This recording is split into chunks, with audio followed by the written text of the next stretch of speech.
Everyone, my name is Colin, and today I'm going to give you an overview of this entire new system I put on my 2021 Harley-Davidson Pan America from Denali Electronics. And I will tell you, this whole system using Cansmart technology is freaking badass. So what is a Cansmart? It's a CAN-bus controller, and it provides a plug-and-play connection and intelligent control of aftermarket and some OEM Harley-Davidson accessories. You could do it right from your bike, or you could actually control it through a laptop. And I'm going to show you guys a demonstration here in a minute what I'm talking about with the laptop. And it gives you a lot of programmable things you could do on the bike. So I believe it's up to like 35 different things you can program on here. But the main thing on here is, like, the reason I got it is you can program, like, there's one for just the two main lights. And the ones you saw earlier up top, those are called the D3 driving lights. And then you can do a second set for like the fog lights. And those are the D3 fog lights, which were the yellow ones. I ended up going with the yellow one stock. I believe it comes, but you can get like the yellow cover on it.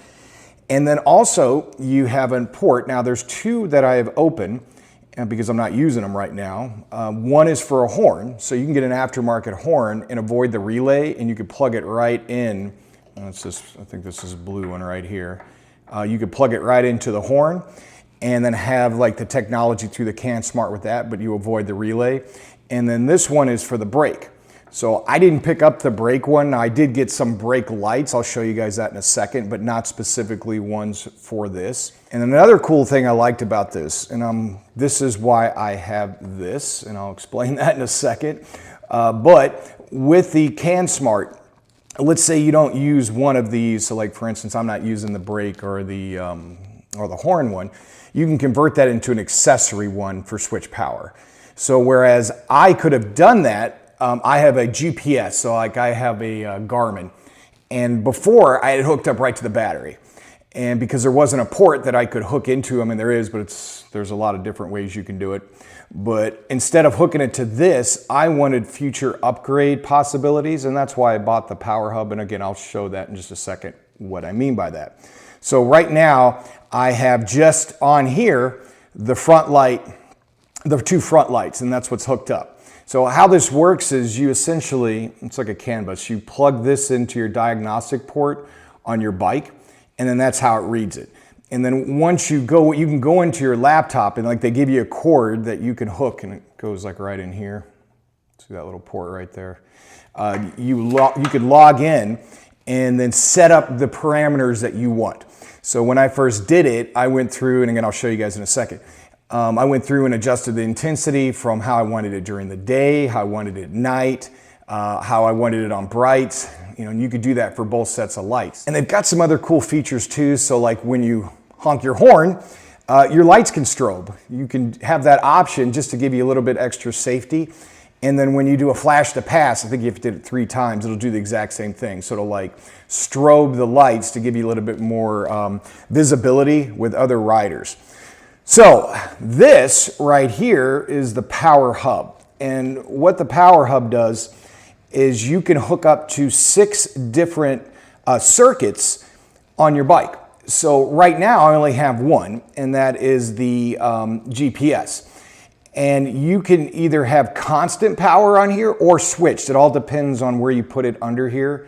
So let me take this lid off and I'll show you how it works. So within this power hub, I could end up adding 5 extra accessories, and that's the reason I went with this. Even though I could hook the GPS into this, I knew for future upgrades, if I ever wanted to add more different things, and I had the option of doing switch power, that's why I got this. So let me give you a quick tutorial on kind of how I set this up on the laptop, and then I'll show you how you do it on the controllers, and I'll give you like the overview of the lights. This is my wife's laptop. She'd kill me if she knew I was like putting on a pair of the soft bags to hold up the laptop. But how this works is you just plug it in to the Cansmart, and I'll just give you a demonstration of how this works. So you download this from the Denali Electronics website, and it comes up to this thing over here called Easy Can, and then this is the main page right here. So when you come into it, it gives you your 4 circuits I talked about. So up here you got your light pair 1, the white one over here is the light pair 2, your blue circuit is for the horn, and your yellow is for the brake light.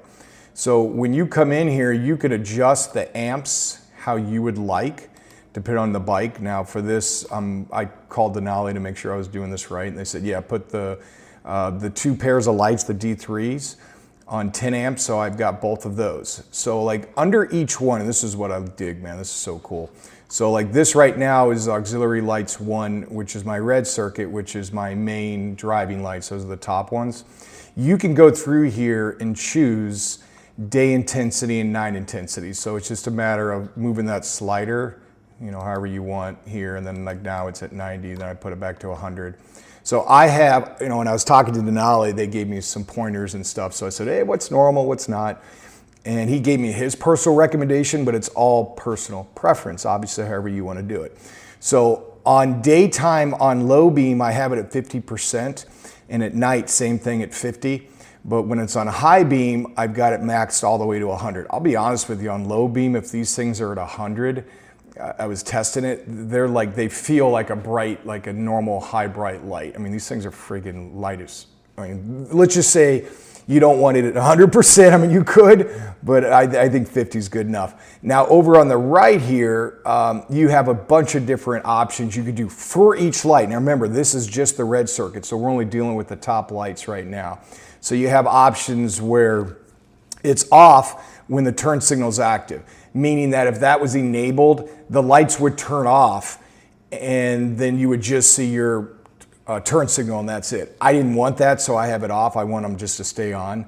Strobe and the horn's active, so meaning that as soon as I hit the horn, it's gonna strobe. If I do the flash to pass, the 3 times, if I click it 3 times to flash to pass, it's gonna strobe. And then they give you a couple other different options like modulation, so the intensity can change as you're driving.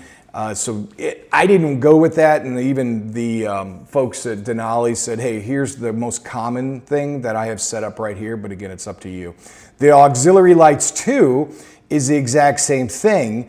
These are the fog lights though. So I changed it a little bit. I bumped up the low beam to 80% if you see it, and I lowered it at 40.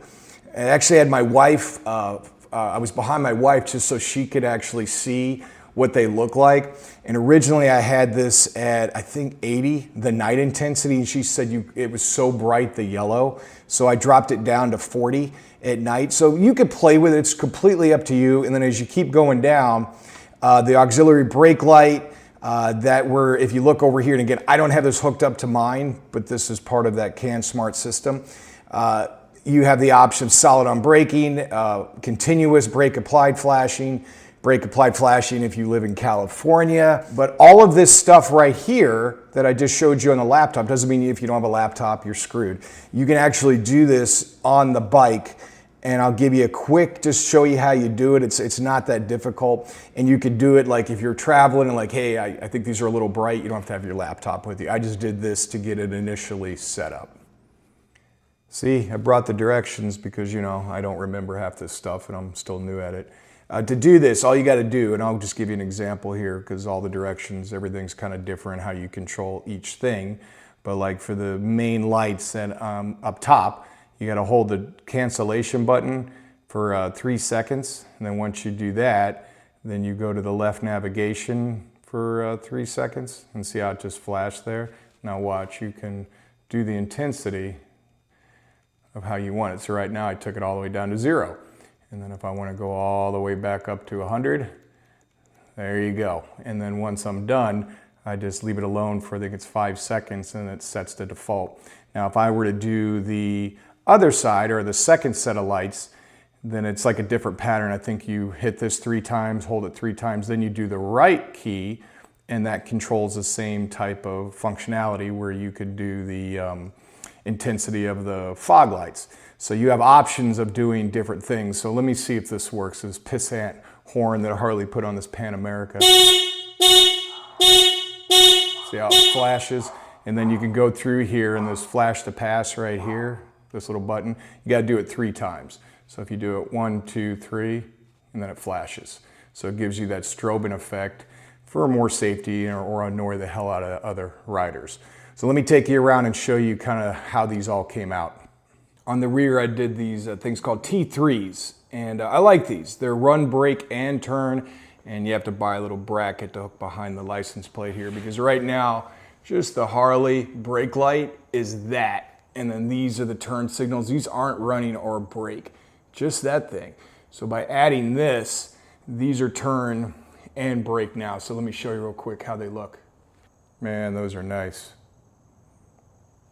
Here's the front. The main lights, obviously Harley. The two ambers right below those are your stock turn signals, and the D3 on the left and right on the top, and then the D3 fog lights on the bottom.